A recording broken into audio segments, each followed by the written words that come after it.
بہت کم پاکستانی جانتے ہیں کہ سابق CIA ڈائریکٹر جارج ٹینٹ نے پاکستان کے نیوکلیئر سائنسدان ڈاکٹر عبدالقدیر خان کو القاعدہ کے سربراہ اسامہ بن لادن کی ٹکر کا خطرناک ترین انسان قرار دیا تھا، لیکن انہوں نے ایسا کیوں اور کس بنیاد پر کہا، اس کی اصل کہانی شاید کبھی معلوم نہ ہو سکے۔ BBC کی ایک رپورٹ کے مطابق 11 دسمبر سن 2003 کو امریکی خفیہ ایجنسی CIA اور برطانوی انٹیلیجنس ایجنسی MI6 کے افسران کا گروپ لیبیا میں ایک خصوصی طیارے پر سوار ہونے کو تھا جب انہیں خاکی لفافوں کا ایک پلندہ تھمایا گیا۔ یہ ٹیم لیبیا کے حکام کے ساتھ انتہائی اہم مذاکرات کے ایک خفیہ مشن کے اختتام کے قریب تھی۔ جب انہوں نے جہاز میں سوار ہو کر ان خاکی لفافوں کو کھولا تو انہیں علم ہوا کہ انہیں وہ اہم شواہد دیے گئے ہیں جن کی انہیں اشد ضرورت تھی۔ ان خاکی لفافوں میں ایٹمی ہتھیاروں کے ڈیزائن تھے۔ مبینہ طور پر ان ڈیزائنز کے علاوہ جوہری پروگرام سے متعلق پرزہ جات پاکستان کے ایٹمی سائنسدان ڈاکٹر عبدالقدیر خان نے مہیا کیے تھے۔ BBC کے مطابق گزشتہ نصف صدی میں عالمی سلامتی کے حوالے سے ڈاکٹر عبدالقدیر خان ایک اہم ترین شخصیت تھے۔ ان کی ذات دنیا کی خطرناک ترین ٹیکنالوجی کے حوالے سے جاری لڑائی، جہاں یہ ٹیکنالوجی رکھنے والے اور اس کو حاصل کرنے کے خواہش مند آمنے سامنے ہیں، اس کہانی کا ایک اہم محور تھی۔ سابق CIA ڈائریکٹر جارج ٹینٹ نے EQ خان کو کم از کم اسامہ بن لادن جتنا خطرناک قرار دیا تھا۔ انہوں نے یہ موازنہ اس وقت پیش کیا تھا جب یہ پتہ لگ چکا تھا کہ اسامہ بن لادن 9/11 حملوں کے ماسٹر مائنڈ ہیں۔ حقیقت یہ ہے کہ اگرچہ ڈاکٹر EQ خان کو مغربی جاسوس دنیا کا سب سے خطرناک انسان قرار دیتے ہیں، لیکن اپنے وطن پاکستان میں انہیں قومی ہیرو کے طور پر سراہا جاتا ہے۔ یہ بات نہ صرف ان کی شخصیت کی پیچیدگی کے بارے میں بہت کچھ بتاتی ہے، بلکہ یہ بھی ظاہر کرتی ہے کہ دنیا ایٹمی ہتھیاروں کو کس نظر سے دیکھتی ہے۔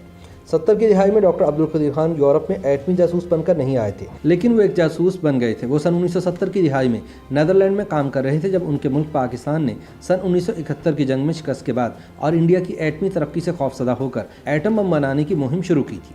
ڈاکٹر EQ خان ایک یورپی کمپنی میں یورینیم افزودگی کے لیے سینٹریفیوجز بنانے کے کام میں شامل تھے۔ افزودہ یورینیم کو ایٹمی توانائی کے لیے استعمال کیا جا سکتا ہے اور اگر اسے ایک حد سے زیادہ افزودہ کیا جائے تو اس سے ایٹم بم بھی بنایا جا سکتا ہے۔ BBC کے مطابق ڈاکٹر عبدالقدیر خان اس دور کے جدید سینٹریفیوجز کے ڈیزائن نقل کرنے میں کامیاب ہوئے اور اپنے ملک واپس لوٹ آئے، جہاں انہوں نے ایک خفیہ نیٹ ورک تشکیل دیا جس میں بیشتر یورپی کاروباری افراد تھے جو انہیں ایٹم بم اور سینٹریفیوجز کی تیاری کے لیے اہم ترین اجزاء یعنی خام مال سپلائی کرتے تھے۔ ڈاکٹر EQ خان کو پاکستان کے ایٹمی پروگرام کا بانی بھی کہا جاتا ہے۔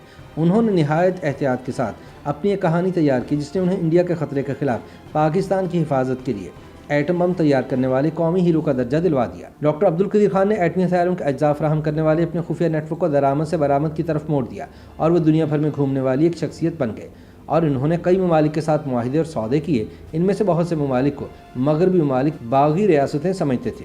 BBC کی رپورٹ کے مطابق ایران کے شہر نتنز میں ایٹمی پروگرام کے لیے سینٹریفیوجز کی تیاری کا پروگرام، جو حالیہ برسوں میں شدید عالمی سفارتکاری کی ایک وجہ بنا رہا ہے، اس کا نمایاں حصہ ڈاکٹر عبدالقدیر خان کے فراہم کردہ ڈیزائن اور مواد سے بنایا گیا تھا۔ ایک ملاقات میں EQ خان کے نمائندوں نے ایران کو ایک ایٹمی پروگرام کی تیاری میں استعمال ہونے والے مواد اور اجزاء کی ایک فہرست فراہم کی تھی جس میں قیمتیں بھی درج تھیں اور ایرانی حکام اس کے مطابق مال کا آرڈر دے سکتے تھے۔ عبدالقدیر خان نے 1 درجن سے زائد دورے شمالی کوریا کے بھی کیے اور یہ خیال کیا جاتا ہے کہ ایٹمی ٹیکنالوجی کے بدلے میزائل ٹیکنالوجی کی مہارت حاصل کی گئی تھی۔ ان تمام سودوں کے ساتھ ایک اہم راز ہمیشہ رہا کہ ڈاکٹر EQ خان یہ سب کچھ اکیلے کر رہے تھے یا وہ اپنی حکومت کے احکامات کے تحت کام کر رہے تھے، خاص طور پر شمالی کوریا کے ساتھ معاہدے کے معاملے میں۔ BBC کے مطابق یہ بھی کہا گیا کہ عبدالقدیر خان یہ سب کچھ پیسوں کے لالچ میں کر رہے تھے، لیکن یہ اتنا سادہ نہیں۔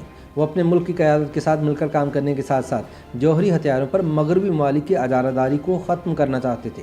انہوں نے ایٹمی ٹیکنالوجی پر مغربی ممالک کی اجارہ داری کو تنقید کا نشانہ بناتے ہوئے اسے مغربی منافقت قرار دیا تھا اور سوال کیا تھا کہ چند ممالک کو اپنے تحفظ اور دفاع کے لیے یہ ہتھیار رکھنے کی اجازت کیوں دی جانی چاہیے اور دوسروں کو کیوں نہیں۔ ایک مرتبہ انہوں نے یہ بھی کہا تھا کہ میں پاگل یا بیوقوف انسان نہیں، وہ مجھے ناپسند کرتے ہیں اور میرے خلاف ہر طرح کے من گھڑت اور بے بنیاد الزامات لگاتے ہیں کیونکہ میں نے ان کے اسٹریٹجک منصوبوں کو خراب کر دیا ہے۔ BBC رپورٹ کہتی ہے کہ برطانوی انٹیلیجنس ایجنسی MI6 اور امریکی CIA نے عبدالقدیر خان کی نگرانی شروع کر رکھی تھی۔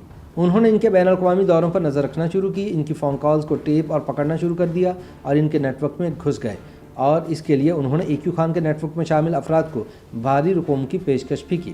بعض مواقع پر کم از کم $10 لاکھ تک رقم کی پیشکش کی گئی تاکہ ان کے نیٹ ورک کے اراکین کو اپنا ایجنٹ بنایا جا سکے اور ان کے رازوں کو حاصل کیا جا سکے۔ BBC کے مطابق ایک CIA اہلکار کا کہنا تھا کہ ہم ان کے گھر کے اندر تھے، ہم ان کے دفاتر میں تھے، ہم ان کے کمروں میں تھے۔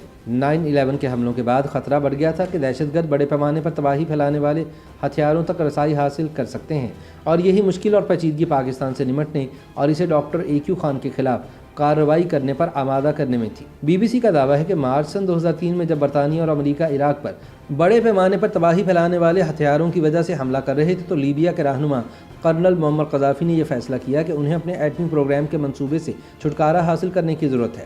یہ منصوبہ MI6 اور CIA کے خفیہ دورے کی وجہ بنا، اور جلد ہی اس معاہدے کے عوامی اعلان کے بعد اس نے امریکہ کو ایک اور اہم موقع فراہم کیا کہ وہ پاکستان پر زور دے کہ وہ ڈاکٹر عبدالقدیر خان کے خلاف کارروائی کرے۔ ڈاکٹر AQ خان کو اس کے نتیجے میں گھر میں نظر بند کر دیا گیا اور انہیں TV پر آ کر اعتراف جرم کرنے پر بھی مجبور کیا گیا۔ انہوں نے اپنی بقیہ زندگی ایک عجیب صورتحال میں بسر کی جہاں وہ نہ آزاد تھے اور نہ ہی قید۔ انہیں آج بھی پاکستانی عوام کی جانب سے ایٹم بم بنانے پر ملکی ہیرو اور نجات دہندہ قرار دیا جاتا ہے۔ انہیں بیرونی دنیا کا سفر کرنے اور بات کرنے سے روک دیا گیا۔ انہوں نے کیا جرم کیا تھا، کیوں کیا تھا اور کس کے کہنے پر کیا تھا، شاید اس کی اصل کہانی کبھی معلوم نہ ہو سکے، لیکن ایک بات طے ہے کہ پاکستان سے کسی دوسرے ملک تک جوہری ہتھیاروں کو پہنچانا ڈاکٹر عبدالقدیر خان کے بس کی بات نہیں تھی۔ YouTube پر گوگلی نیوز دیکھنے کے لیے youtube.com کی سرچ بار میں گوگلی نیوز TV ٹائپ کریں۔ گوگلی نیوز کے پیج پر سرخ رنگ کے سبسکرپشن والے بٹن پر کلک کرنا نہ بھولیے۔ YouTube پیج پر اپلوڈ ہونے والی ویڈیوز سے باخبر رہنے کے لیے بیل آئیکن پر کلک کیجیے۔ آپ کو ہر نئی ویڈیو کے بارے میں نوٹیفیکیشن موصول ہو جائے گا۔